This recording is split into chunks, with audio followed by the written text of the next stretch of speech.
उनकी जो सेवा अवधि है 2018 के पहले के 20 साल की सेवा अवधि उनको शून्य कर दिया गया है। उनको सेवा अवधि की गणना काल्पनिक रूप से करते हुए उसको पूर्ण पेंशन मान दिया जाएगा।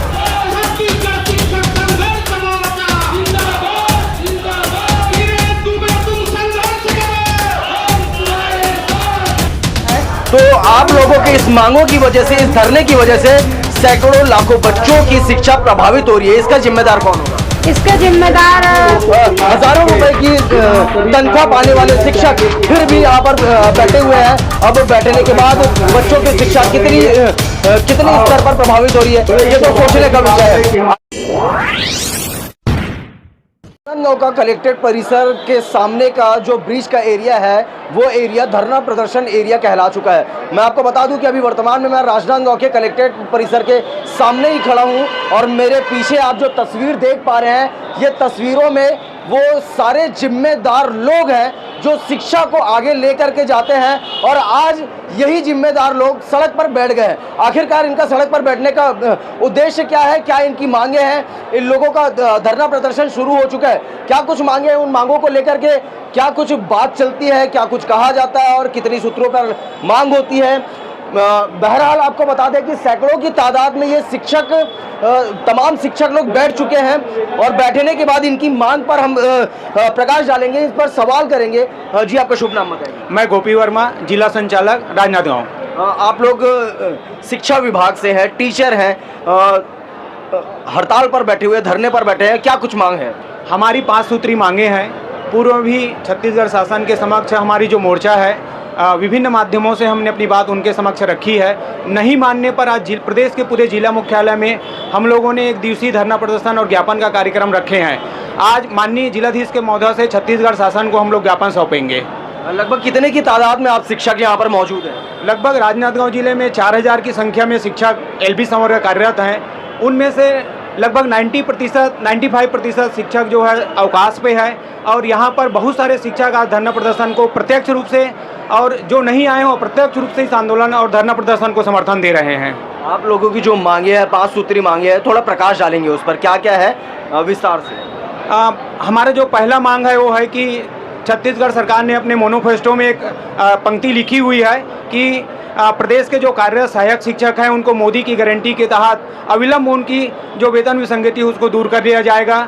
साथ ही साथ उन्होंने ये भी कहा है कि छत्तीसगढ़ में जो पंचायत संवर्ग जो कार्यरत थे उनकी जो सेवा अवधि है 2018 के पहले के 20 साल की सेवा अवधि उनको शून्य कर दिया गया है। उनको सेवा अवधि की गणना काल्पनिक रूप से करते हुए उसको पूर्ण पेंशन मान दिया जाएगा।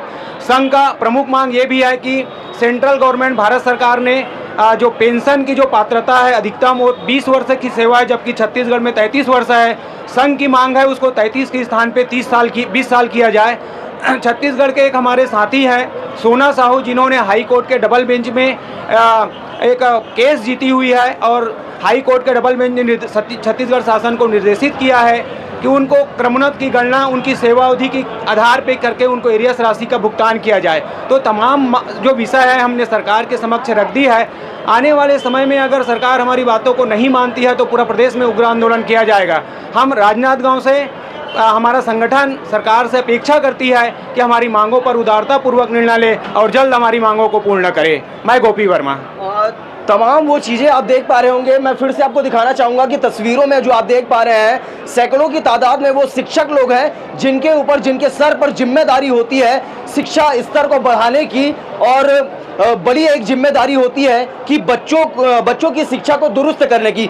अभी हमारे साथ महिला शिक्षक भी साथ में हैं, इनसे भी कुछ जानकारी लेंगे, बात करेंगे। मैडम, आपका शुभ नाम बताएं। संजू मिश्रा। कौन सी स्कूल से आप? मैं रेवाड़ी से। आप लोगों की जो मांगे हैं, क्या ये उचित मांगे हैं? बिल्कुल उचित है सर। अभी तक मांग के लेना पड़ रहा है। जो हमारा अधिकार है, अधिकार मिलना चाहिए। अधिकार मांगे नहीं जाते, मिलना चाहिए, मिल नहीं रहा है। तो ये बड़ा ही दुर्भाग्यपूर्ण है जिसके लिए हमको इकट्ठा होना पड़ रहा है आज। ऐसे इकट्ठा होना हमको भी अच्छा नहीं लगता। बच्चों की पढ़ाई प्रभावित होती है, लेकिन अगर हमारे अधिकार ही ना दिए जाए तो हम क्या करें? यही एक रास्ता बचता है हमारे पास। शासन के साथ तो आपके साथ ये लड़ाई चल रही है, तो आप लोगों के इस मांगों की वजह से, इस धरने की वजह से सैकड़ों लाखों बच्चों की शिक्षा प्रभावित हो रही है। इसका जिम्मेदार कौन होगा? इसके जिम्मेदार परोक्ष रूप से तो शासन ही है। हम हमारे बच्चों की पढ़ाई को किसी भी तरीके से कंप्लीट करेंगे, ये हमारा दायित्व है। एक्स्ट्रा क्लास लगाना पड़े, छुट्टियों में क्लास लगानी पड़े, उनकी पढ़ाई को हम कभी एक्स्ट्रा प्रभावित क्लास लगाएंगे फिर भी बच्चों को ही तकलीफ होगी। नहीं होगी, क्योंकि अभी जो हमारी तकलीफ शासन अगर समझ ले तो इसकी नौबत ही नहीं आएगी। लेकिन बच्चों की पढ़ाई कहीं से भी प्रभावित नहीं होगी, इसका हम पूरे लोग, सारे लोग आश्वासन देते हैं। क्या लगता है आपकी मांगे पूरी हो सकती है? इसी उम्मीद पे तो बैठे हैं, शायद हमारी सरकार इस मांगों को ध्यान में दे दे और हमारे को इस तरह से आगे और आंदोलन करने की जरूरत ना पड़े। शिक्षक लोग तो अपनी मांगों को लेकर के धरने पर बैठ चुके हैं, लेकिन बड़ा सवाल तो ये भी है कि आखिरकार शिक्षा पद्धति किस ओर जा रही है। और वहीं आपको मैं बता दूं कि ये सैकड़ों शिक्षक लोग बैठे हुए अपनी मांग को लेकर के, लेकिन वहीं मैं आपको वो बैनर दिखाना चाहूंगा। छत्तीसगढ़ शिक्षक संघर्ष मोर्चा के बैनर तले ये पूरे प्रदेश स्तरीय बैठक यहाँ पर की जा रही है, धरना प्रदर्शन यहाँ पर किया जा रहा है। लेकिन अब बड़ा सवाल ये भी उठ करके आ रहा है कि आखिरकार हजारों रुपए की तनख्वाह पाने वाले शिक्षक फिर भी यहाँ पर बैठे हुए हैं। अब बैठने के बाद बच्चों की शिक्षा कितनी स्तर पर प्रभावित हो रही है, ये तो सोचने का विषय है। आखिरकार इनकी मांग पूरी होती है या नहीं, ये तो आने वाला वक्त ही बताएगा। भाई यूआर वॉइस न्यूज के साथ सौरभ ताम्रकार, राजनांदगांव।